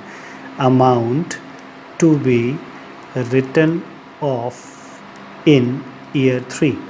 ईयर 3 में आप क्या कीजिए, 4,95,000 रुपीज़ राइट ऑफ कर दीजिए। आपका काम, आपका पर्पस सॉल्व हो जाएगा। बात समझ रहे हैं? आपका पर्पस सॉल्व हो जाएगा। कैसे? आप देखिए क्या हुआ। हिसाब से आपको सिर्फ 1500 नंबर ऑफ शेयर्स के ऊपर में ही आपको अकाउंटिंग करना है, ठीक है? तो आपने क्या किया, ईयर 1 में दैट इज़ 15-16 में आपने 9 लाख रुपीज़ राइट ऑफ कर दिया। तो अगर हम टोटल का बात करें तो आपने total 9 lakh rupees right of किया, ठीक है? ये है फॉर द ईयर, ये है फॉर द ईयर, और ये है टोटल या क्यूमुलेटिव, है ना? तो आपने फर्स्ट ईयर में 9 लाख रुपीज़ राइट ऑफ किया। सेकेंड ईयर में आपने 16-17 में पता किया अरे हम लोगों को 15,30,000 रुपीज़ ही राइट ऑफ करना था, ना कि 18 लाख। अगर आप पूरे 2000 एम्प्लॉयज़ का लेते, 2000 नंबर ऑफ शेयर्स का लेते, तो फिर एक साल में 9 लाख, तो 2 साल में 18 लाख होता। बट पता चला नहीं, 300 तो छोड़ के चले गए, उनके लिए क्यों राइट ऑफ करो? तो आपने क्या पता किया कि भाई 2 साल में हम लोगों को सिर्फ 15,30,000 रुपीज़ ही राइट ऑफ करना था। वी डिड इट, है ना।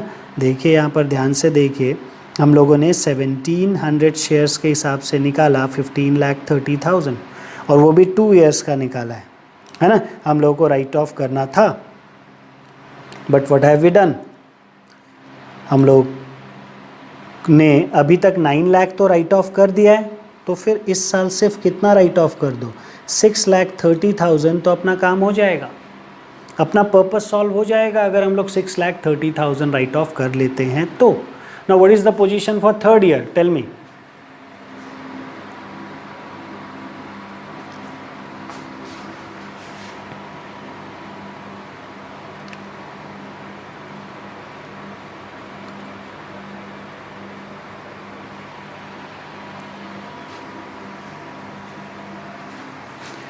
बताइए जल्दी से, what is the position for third year. Now in the third year our position is for 17-18, हम बात करते हैं for 17-18 in the third year we should write off total 20,25,000 on 1500 shares, but we have already return off कितना, we have already return off 15,30,000, है ना। तो हम लोगों को सिर्फ कितना राइट ऑफ अब और करना है, सिर्फ 4,95,000 और राइट ऑफ करेंगे तो हम लोगों का टोटल तीनों साल में मिला करके 20,25,000 रुपीज़ का अमाउंट अरेंज हो जाएगा। बात समझ रहे हैं, ठीक है। तो हम लोगों को क्या करना है, हम लोगों को सबसे पहले ये चेक कर लेना है कि हम लोगों को फर्स्ट ईयर में कितना राइट ऑफ करना है on the basis of number of shares जितना फर्स्ट ईयर में एग्जिस्ट कर रहा है। सेकेंड ईयर में हम लोगों को क्या करना है, on the basis of number of shares जितना सेकेंड ईयर में एग्जिस्ट कर रहे हैं उसके हिसाब से निकाल लेना है। एंड थर्ड ईयर में भी on the basis of number of shares third year में कितना आपका टोटल अकाउंटिंग वैल्यू और राइट ऑफ है वो निकाल लेना है और फिर उसका डिफरेंशियल ले लेना है। इज़ दिस क्लियर कि भाई सेकेंड ईयर तक कितना और फर्स्ट ईयर में कितना कर चुके हैं, थर्ड ईयर तक कितना, 2 ईयर्स में कितना कर चुके हैं, जो नेट आएगा उसका आपको प्रोविज़न क्रिएट करना है ना। तो आइए अब हम जर्नल एंट्री पास करते हैं। हम एक ही मतलब कॉमन जर्नल एंट्री पास करेंगे, कैसे आप देख लीजिए। एक 31/3/2016 को पास करना है, एक 31/3/2017 को पास करना है और एक 31/3/2018 को पास करना है। ये हमारा 3 साल है। तो हमारा एंट्री पास होगा employee compensation account debit to employ stock option outstanding account. First year में कितना, 9 लाख, है ना। फिर इसको हम लोग पीएल में डाल देते हैं। Profit and loss account debit to employ stock option outstanding account. ये हो गया हमारा 9 लाख ही है तो 9 लाख रुपीज़ हम लोगों ने पीएल में डाल दिया, है ना। Employee compensation to employ stock option outstanding, है ना। Employee compensation to employ stock option outstanding ये पीएल में चला गया। उसी तरीके से अब सेकेंड ईयर में भी आप कर लीजिए employee compensation to employ stock option outstanding. ये सेकेंड ईयर में सिर्फ 6,30,000 आएगा। अरे बाबा जर्नल एंट्री तो सेम है, सिर्फ हम लोग का अमाउंट चेंज हो रहा है। ये भी कितना हो जाएगा, 6,30,000, 6,30,000, गॉट इट। और थर्ड ईयर ये कितना हो जाएगा, 4,95,000, 4,95,000, 4,95,000, 4,95,000। तो हमने थर्ड ईयर तक, है ना, 1500 शेयर्स, कितना शेयर्स, 1500 शेयर्स का अरेंजमेंट के लिए जितना भी राइट ऑफ्स था उसका अरेंजमेंट कर लिया, है ना। अब लोग अगर 1500 शेयर सब्सक्राइब कर लेते हैं तो bank account debit, employee stock option outstanding debit to securities premium and to share capital कर देंगे। और अगर नहीं करते हैं तो कैंसिल करना होगा और कैंसिल करके हमको कहाँ ट्रांसफ़र करना पड़ेगा, जनरल रिजर्व में। आइए हमारे क्वेश्चन में क्या था, हम लोग उस पर ध्यान देते हैं। हम लोगों के क्वेश्चन में क्या था, हम लोग के क्वेश्चन में है कि 1400 सब्सक्राइब हुआ है ना, एक्सरसाइज किए हैं और 100 वेस्टेड ऑप्शन लैप्स हो गया। ऑल्दो हमने क्रिएट कर लिया उसके लिए सारा का सारा अरेंजमेंट कर लिया, लेकिन वो लोग शेयर ही नहीं लिया। कोई बात नहीं, हम लोगों को फ़ायदा हो गया, ठीक है। तो क्या होगा यहाँ पर, चलिए नेक्स्ट ईयर में हम लोग जाते हैं, हम लोग बात करते हैं। मान लीजिए हम लोग का एक्सरसाइज पीरियड क्या था, दिया है क्या? एक्सरसाइज पीरियड है 6 मंथ्स, है ना। तो हम लोगों का वेस्टिंग पीरियड तो 31 मार्च 2018 को लैप्स हो गया, तो 6 मंथ्स जोड़ दीजिए उसमें, तो 30 सितंबर 2018। अगर क्वेश्चन कुछ नहीं बोलेगा तो वेस्टिंग पीरियड कब एंड होगा, कब खत्म होगा आपका, जैसे ही एक्सरसाइज पीरियड कब खत्म होगा, जैसे ही वेस्टिंग पीरियड खत्म होता है उसमें आप उसको ऐड कर दीजिए। Is this clear? अब एक्सरसाइज कब कर रहा है ये नहीं बताया तो क्या करेंगे, तो फिर and of the exercise period में हम लोग शेयर्स इशू कर देंगे। अगर एक्सरसाइज पीरियड कब खत्म हुआ नहीं बताया तो and of the exercise period में हम लोग इसको कर देंगे। ठीक है, तो हो गया and of the exercise period. कितना शेयर सब्सक्राइब होगा हमको नहीं पता, बोले जो भी होगा क्या होगा, पैसा आएगा, बैंक अकाउंट डेबिट, ठीक है। लेकिन उसके लिए एम्प्लॉय स्टॉक ऑप्शन आउटस्टैंडिंग जितना हमने क्रिएट कर रखा है उसको कैंसिल करना है। एंड फिर क्या, टू सिक्योरिटीज, पहले लेते हैं share capital, to equity share capital and to securities premium. ये सिर्फ कितने शेयर्स के लिए करना है, ये सिर्फ 1400 शेयर्स के लिए करना है। क्यों? क्योंकि 1400 शेयर्स का ही क्या हुआ है, सब्सक्रिप्शन हुआ है, बाकी 100 शेयर्स तो लैप्स हो गया। 2000 था, उसमें से 300 पहले साल गया, है ना, 200 दूसरे साल गया, तो 500 चला गया, तो बचा 1500। अब 1500 में भी 100 क्या हुआ, 1500 में भी 100 क्या हुआ, लास्ट में लैप्स हो गया। तो सिर्फ 1400 एक्सरसाइज अगर किए हैं तो फिर चलिए ये कितना हो रहा है देखते हैं। आइए 1400 इंटू 150, ये हो रहा है 2,10,000, 2,10,000, गेटिंग इट। फिर एम्प्लॉय स्टॉक ऑप्शन आउटस्टैंडिंग सिर्फ 1400 शेयर्स ही ना सब्सक्राइब हो रहा है, ऑल्दो हम लोग 1500 शेयर्स का employee stock option outstanding create कर रखे, लेकिन हम लोग को देखना कितना है, सिर्फ 1400 शेयर्स का। तो आप सिर्फ उतना ही कंसिडर कीजिए, 1400 शेयर्स का 1350 रुपीज़ करके, है ना। यहाँ पर शेयर को कंसिडर कर लीजिए, क्यों?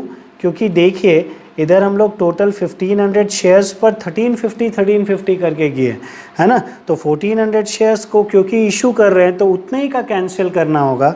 तो 1400 इंटू 1350 ये हो रहा है 18,90,000। तो हम बोल सकते हैं 18,19,000 का तो मेहनत मिल गया हम लोगों को एम्प्लॉय की तरफ से, और 2,10,000 कैश मिल गया। कितना? 2,10,000 कैश मिल गया और 18,90,000 का मेहनत मिल गया। दोनों को मिलाए तो 21 लाख रुपीज़ का वैल्यू या वर्थ मिल गया, जिसके बदले में हम लोग 1400 शेयर्स इशू करते हैं, जिसका नॉमिनल वैल्यू 10 रुपीज़ करके है 14,000, है ना भाई। नॉमिनल वैल्यू 10 रुपीज़ करके, और बाकी का क्योंकि 1500 वर्थ है इस शेयर का, है ना, तो बाकी का 1400 शेयर्स का 1490, है ना, 1490 इंटू 1400 शेयर्स, तो ये हो रहा है 20,86,000, है ना। क्यों ये आया 1490? अरे बाबा एक शेयर का प्राइस कितना था, 1500 रुपीज़, और 10 रुपीज़ नॉमिनल वैल्यू है, तो एक्स्ट्रा कितना हो गया 1490। तो 1490 रुपीज़ प्रीमियम हो गया 1400 शेयर्स पर, ये हो गया 20,86,000। एक बार दोनों को ऐड कीजिए, 20,86,000 प्लस 14,000 हो गया 21 लाख। डेबिट भी 21 लाख, क्रेडिट भी 21 लाख। नाउ अब आते हैं 100 शेयर्स का बात करते हैं। ये तो 1400 शेयर्स था जो एक्सरसाइज हुआ, 100 शेयर्स का बात करते हैं। तो 13/9/2018 में 100 शेयर्स, 13/9/2018 में 100 शेयर्स हमारा क्या हुआ, 100 शेयर्स हम लोगों का लैप्स कर गया। तो उस केस में उसके लिए जितना एम्प्लॉय स्टॉक ऑप्शन आउटस्टैंडिंग बनाए हैं वो सारा का सारा हम लोगों का यूजेबल अब नहीं रहेगा, तो उसको कैंसिल करना पड़ेगा। कैंसिल करेंगे तो कहाँ कैंसिल करेंगे, हम लोग सीख चुके हैं कहाँ पर, जनरल रिजर्व में। तो उस केस में चलिए एम्प्लॉय स्टॉक ऑप्शन आउटस्टैंडिंग जो क्रेडिट में पड़ा था उसको ट्रांसफ़र कर दीजिए कहाँ पर, जनरल रिजर्व अकाउंट में। कितना रुपया, दैट इज़ कैलकुलेट कीजिए, 1350 है ना एक शेयर का, तो 100 शेयर्स का दैट इज़ 1,35,000, 1,35,000, समझ रहे हैं। तो ये 100 शेयर्स का हम लोगों का ये ऑप्शन कैंसिल हो गया, जो कि एम्प्लॉय स्टॉक ऑप्शन आउटस्टैंडिंग था। आप चेक कर लीजिए, हम लोगों ने टोटल 1500 शेयर्स में 20,25,000 का बैलेंस क्रिएट किया था, है ना। कितना किया था, 1500 शेयर्स पर 20,25,000 रुपीज़ का बैलेंस क्रिएट किया था, है ना। अलग अलग ईयर्स में, फर्स्ट ईयर में 9 लाख, सेकेंड ईयर में 630, थर्ड ईयर में 4,95,000। तो इस तरीके से तीनों को ऐड कर लिए तो ये हो गया 20,25,000, है ना। उसमें से 18,90,000 रुपीज़ का तो जो सब्सक्राइब किए उनका एडजस्टमेंट हो गया, और बाकी का 1,35,000 रुपीज़ एडजस्ट हो गया किनका, जिनका कैंसिल हुआ। दोनों को ऐड कीजिए, 1,35,000 प्लस 18,90,000, दिस इज़ 20,25,000। आ रहा है ना कैलकुलेटर में। ये दोनों के दोनों को अगर हम सम टोटल करें तो हो गया ये 20,25,000 जो कि हम लोगों का कैंसिल हुआ है ना। एक बार इशू करके और बाकी का हम लोगों का कैंसिल करके। बात समझ में आया, ओके। चलिए, वेरी गुड। हो सकता है कहीं कहीं पर अटक रहे होंगे आप, भाई ये तो फर्स्ट टाइम आप देखें ना ये कॉन्सेप्ट, ये अकाउंटिंग, इसीलिए अटक रहे होंगे। आप 1-2 क्वेश्चन होमवर्क में बनाइए, है ना। आप देखेंगे कि आप बहुत कंफर्टेबल होंगे, और वहाँ पर भी जो डाउट होगा प्लीज़ वो डाउट पूछिए, है ना। आप मेरे को व्हाट्सएप कर सकते हैं या फिर आप कनेक्ट कर सकते हैं, आप किसी भी तरीके से ईमेल से भी आप मेरे को कनेक्ट कर सकते हैं। बात क्लियर है।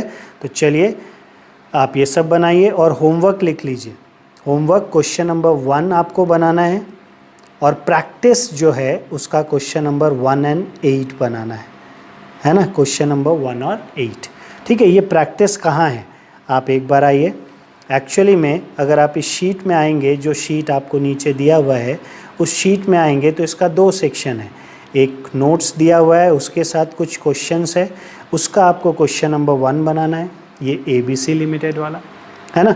और उसके साथ साथ आपको ये प्रैक्टिस है उसके नीचे में, उस क्वेश्चन का क्वेश्चन नंबर 1 बनाना है और क्वेश्चन नंबर 8 बनाना है। बात समझ रहे हैं, इसका 1 और 8 बनाना है, गॉट इट। और उसका 1, बस ये 3 क्वेश्चन अभी प्रैक्टिस कीजिए। जितना पढ़े हुए हैं उसको अच्छे से रिवाइज कीजिए, है ना। और उसके बाद में जो क्वेश्चंस क्लास में डिस्कस किए हैं उसको अच्छे से देखिए, और उसके बाद फिर ये 3 क्वेश्चंस आप प्रैक्टिस कीजिए। अभी बहुत सारा छोटा छोटा कॉन्सेप्ट्स है इसमें, हम लोग आगे के क्लासेस में देखेंगे और इसको रिफाइन करते चलेंगे, ठीक है ना। चलिए आज के लिए इतना ही, thank you, take care, bye.